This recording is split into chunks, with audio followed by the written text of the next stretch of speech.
The Lord be with you. And with your spirit. A reading from the Holy Gospel according to John. Glory to you, O Lord. There was a feast of the Jews, and Jesus went up to Jerusalem. Now there is in Jerusalem at the sheep gate a pool called in Hebrew Bethesda, with 5 porticos. In these lay a large number of ill, blind, lame, and crippled. One man was there who had been ill for 38 years. When Jesus saw him lying there and knew that he had been ill for a long time, he said to him, "Do you want to be well?" The sick man answered him, "Sir, I have no one to put me into the pool when the water is stirred up. While I am on my way, someone else gets down there before me." Jesus said to him, "Rise, take up your mat and walk." Immediately the man became well, took up his mat and walked. Now that day was a Sabbath. So the Jews said to the man who was cured, "It is the Sabbath, and it is not lawful for you to carry your mat." He answered them, "The man who made me well told me, 'Take up your mat and walk.'" They asked him, "Who is the man who told you, 'Take it up and walk'?" The man who was healed did not know who it was, for Jesus had slipped away, since there was a crowd there. After this, Jesus found him in the temple area and said to him, "Look, you are well. Do not sin anymore, so that nothing worse may happen to you." The man went and told the Jews that Jesus was the one who had made him well. Therefore, the Jews began to persecute Jesus because he did this on a Sabbath. The Gospel of the Lord.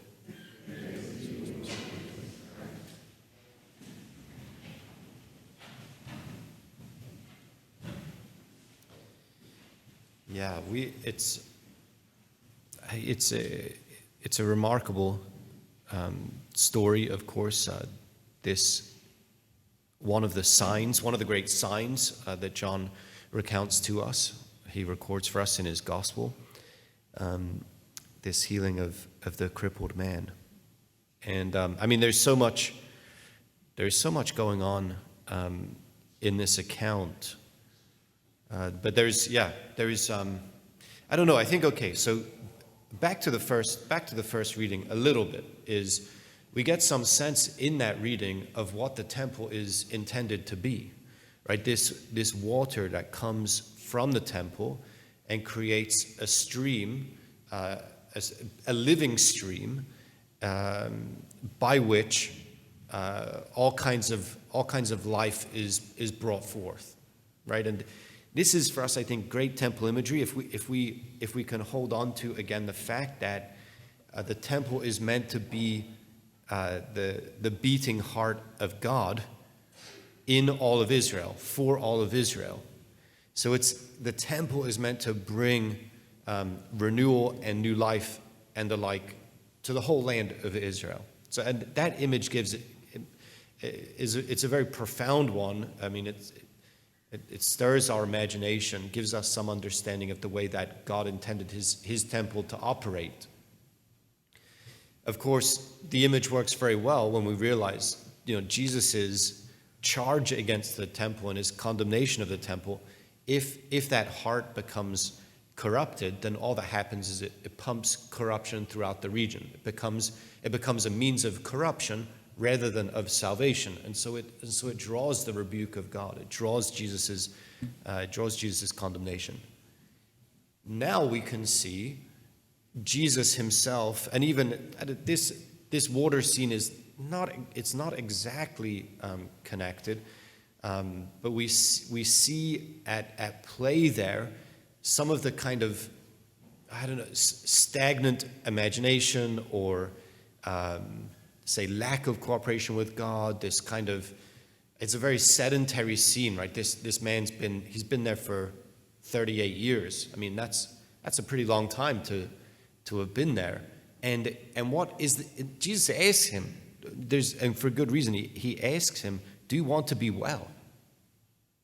That's a real question. Do you want to be well? Or 38 more years? What do you want? How long do you want to be here for?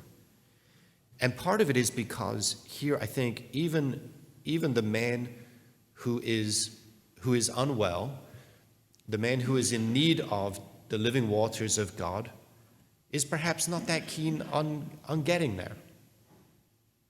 I mean, 38 years, you would think that he'd have a plan after 38 years, right? I mean, like, they get it, the answer is they get in before me. I mean, well, how about you make a pact with someone, like, maybe you drag me down there when it happens next time, and then I'll drag you down there, whatever, like, I'll do something, whatever. But does he care? Like, he's kind of like, there's this, I don't know, there's this malaise in the whole scene, like, blah, what's going on? And also, in the scene, and this is my man Fabrizio, who showed us around the Holy Land. He's saying, of course, the water's being stirred up. They would say, like, this is like the work of an angel, right? And then they rush down in there. But there's like this, it's kind of like this institutional angel, can I say? Like, the attendants of the pool could do something to stir the water, but not exactly. Do you know? So like, it's like, well, I didn't stir the water, but you kind of hit the tree that caused something to fall that made the waters look like they were stirred up. So, and then people kind of rush down. So there's something there, like the attendant also he's in the middle of it. So you get this whole like, just mess of human beings going through the motions. I don't know, same old, boring, stagnant, whatever scene. And you can imagine also corruption, right? Corruption, because there's always some sense of who should get in the water, right? Who should get it? And the guy who should get in the water, of course, is the one who benefits everybody who has the power when he gets in the water to do, right? So he owes us something. Now we've got it. So all that stuff is going on here. Jesus is operating on a different plane, right? So two things. One is that Jesus is the new temple. So that image, the restoration of the living heart of God, pumping life and restoration throughout all of Israel, that's Jesus. That's Jesus.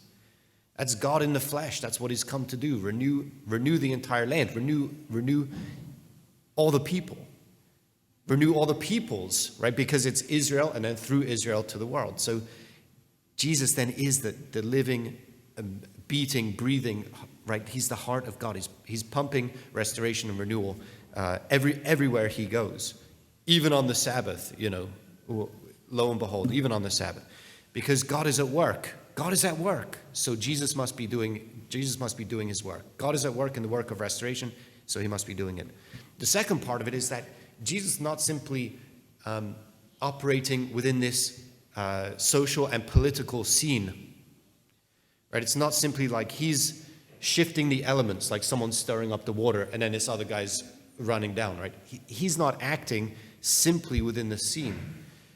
Jesus is acting with the full authority and power of God. He's bringing something new into the scene.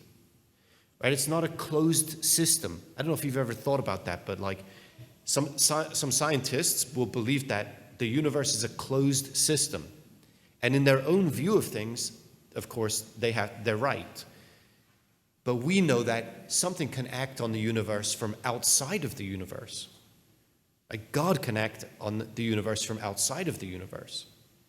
And so Jesus is acting on this social and political scene and the rest with the life of God that isn't, say, in a strict sense, bound to the universe or the elements, except in the way that he chooses to be bound to the universe and the elements. And he chooses to be bound to the universe for the restoration of human hearts and lives, and so the whole of his creation.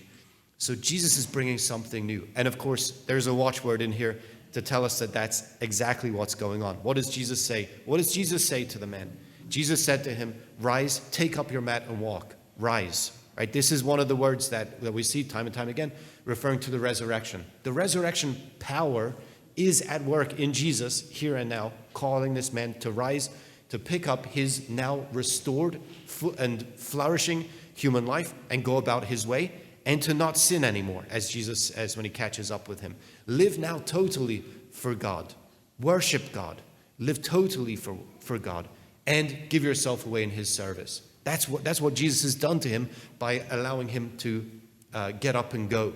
Right? And that's why he has to ask him beforehand, do you want to be well? Because if you want to be well, then you have a life of meaning and purpose. You have a life of worship and mission ahead of you.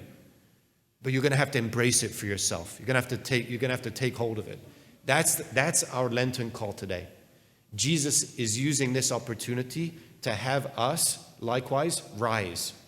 We have to rise in the power of Jesus. And that means then that we give our lives over to him and live our lives of worship and mission with the strength that he provides for us. But he's coming to us now and he's asking us, do you want to be well? Do you want to be well? You just want to hang out on the sidelines? And for us, whether it's 38 years or more or less, whatever, you want to hang out on the sidelines, live a dreadful life, live a boring life, live a totally uninspired life? Okay, then what can Jesus do about it? What can he do about it?